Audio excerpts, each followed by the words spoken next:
আসসালামু আলাইকুম এভরিওয়ান, কেমন আছেন সবাই? আশা করছি সবাই ভালো আছেন ইমানে এবং স্বাস্থ্যে।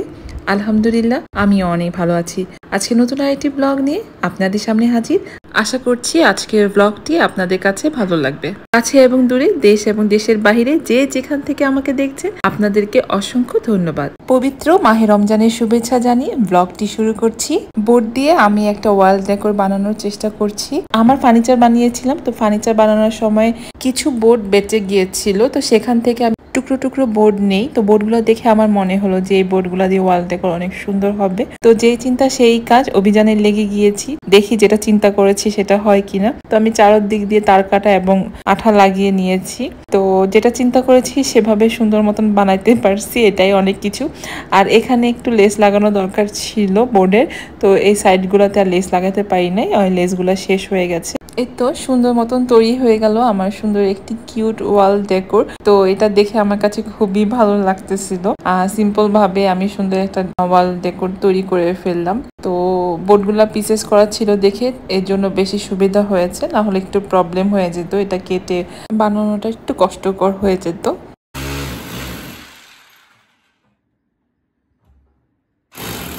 তো ওর নাম হচ্ছে হৃদয়, বাসায় আসছিল কারেন্টের কাজ করার জন্য। তো ওকে পেয়ে একটু সুবিধাই হলো আমার ডিল করার জন্য, কারণ আমার কাছে ডিল মেশিন ছিল না। তো হৃদয়কে বললাম আমার ওয়াল ডেকোর একটু লাগিয়ে দিয়ে যাও।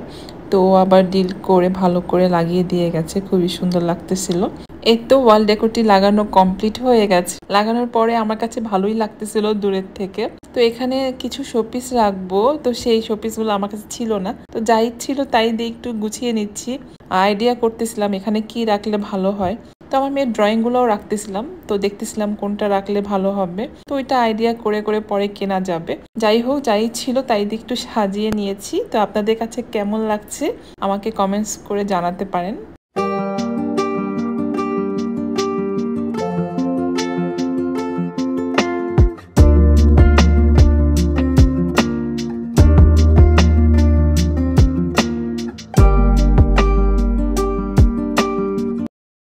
আজকে আবার আমার ভাইয়ের শ্বশুর বাসার থেকে ইফতারি এসেছে।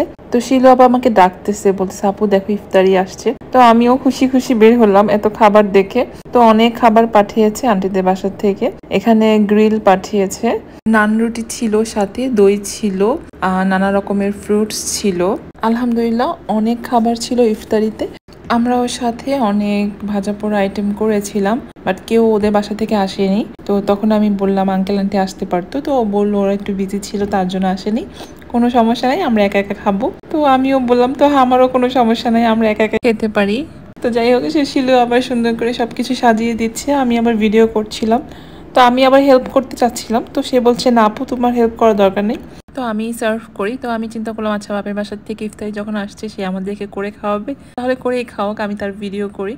যেদিন ইফতারি আসছে সেদিন আমার হাজব্যান্ডেরও বার্থডে ছিল। তো ওই নিয়ে আমরা কথা বলছিলাম, অনেক মজা করতেছিলাম। আমার জামাইকে নিয়ে ওরা দুষ্টুমি করতেছিল, বলতেছিল যে তোমার জামাই জন্মদিন বাট তুমি তোমার জামাইকে উইশ করতে পারলা না। তো আমি বললাম উইশ তো করতে পেরেছি বাট বার্থডে সেলিব্রেশন করতে পারিনি, কিন্তু ভালোই হয়েছে, তোমাদের বাসায় ইফতারি এসে পড়েছে, তো খুবই মজার মজার খাবার, তো তোমরা আর কোনো খাবারের চিন্তা করো না, এই ইফতার দিয়ে বার্থডে সেলিব্রেশন করে ফেলবো আমি। তো এক ঢিলে দুই পাখি মারা হয়ে গেল, ইফতারি খাবা আর ভাইয়ার কথা মনে করবা, তাহলেই হয়ে যাবে ভাইয়ার বার্থডে পার্টি।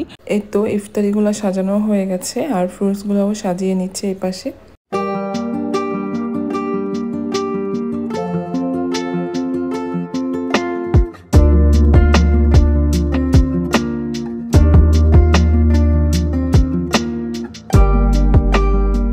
তো ওমর নানির বাসার ফল টল দেখে সে তো খাবে, তো এখন একটা আপেল খুঁজে বের করলো। তো আমি আবার দাঁড়িয়ে দাঁড়িয়ে ভিডিওটা করতেছিলাম ওর পাকনামি গোলা। আল্লাহ, ওর হাত থেকে ফলগুলো পড়ে যাওয়াতে ও আল্লাহ বলে ডেকেছে। তো ডাকটা আমার কাছে এত ভালো লেগেছে, আলহামদুলিল্লাহ। সবাই আমার বাচ্চাদের জন্য দোয়া করবেন। ইফতারি সময় হয়ে গেছে, এখন আমি খাবারগুলো দিয়ে দিচ্ছি যার যার প্লেটে। আমার ছেলে চিকেন দেখে তো মহা খুশি, আর তার চিকেন দেখলে ঈদের দিন মনে হয়।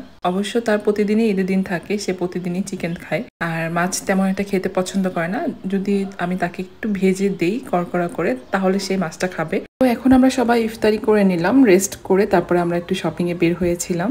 আর ঈদের সময় শপিং এ করতে ভালোই লাগে, আর অনেক লাইটিং করা থাকে, সুন্দর করে শপিং মলগুলো সাজানো থাকে, খুবই ভালো লাগে দেখতে আমার কাছে।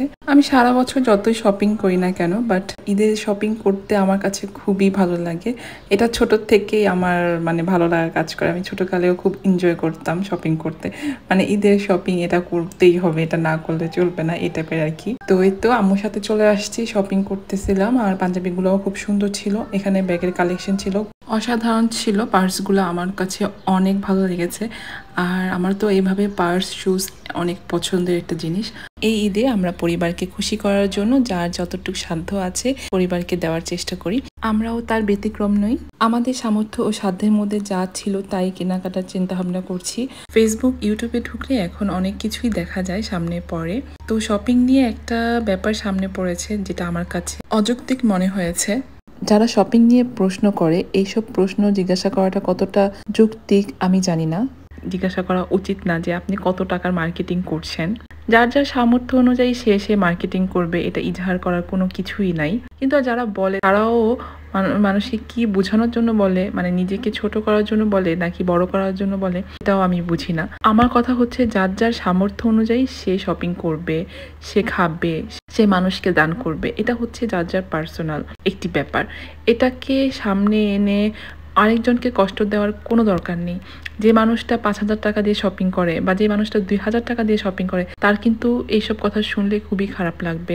আর তখন সে অভিমান করবে আল্লাহর সাথে যে কেন তুমি আমাকে রিজিক দাও না, বা কেন তুমি ওদের মতন আমাকে করলা না। যারাই বলেন না কেন যে আমি আমার হাজব্যান্ডের টাকা দিয়ে বা শপিং করছি তো লাখ লাখ টাকা, আমি বয়ফ্রেন্ডের টাকা দিয়ে শপিং করছি লাখ লাখ টাকা, তো তারা একটু বুঝিয়ে শুনে তারপরে বলবেন। কারণ এখানে আপনার চাইতে যারা নিচে আছে তারা কিন্তু শুনে কষ্ট পায়, আর সেই কষ্টের জন্য আপনি কিন্তু গুনাহের ভাগিদার হচ্ছেন। ঈদের সময় যাদের নতুন পোশাক গায়ে থাকে না তাদের কিন্তু খুবই কষ্ট হয়।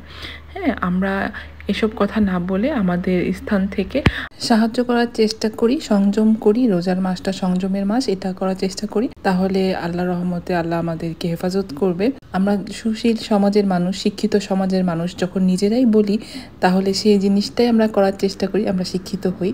আমরা এমন শিক্ষিত হব না যে শিক্ষিত মানুষ হয়ে আমরা আরেকজনকে কষ্ট দেই, তাহলে সেই শিক্ষিতর কোনো দাম নেই। আমরা এমন কিছু করার চেষ্টা করি, এমন কাজ করার চেষ্টা করি, শিক্ষণীয় জিনিস দেখানোর চেষ্টা করি যেটা শুনে দেখে মানুষের উপকৃত হয়। আমার কথাতে যদি কোনো ভুল ত্রুটি হয়ে থাকে অবশ্যই আমাকে ক্ষমা দৃষ্টিতে দেখবেন। আমার এই ডেইলি ব্লগ যদি আপনাদের কাছে ভালো লেগে থাকে তাহলে লাইক এবং কমেন্টসের মাধ্যমে জানাতে পারেন। আর যদি বেশি ভালো লেগে থাকে চাইলে চ্যানেলটি সাবস্ক্রাইব করে রাখতে পারেন, যাতে আমার নিত্য নতুন ভিডিও আপনাদের কাছে পৌঁছে যায়।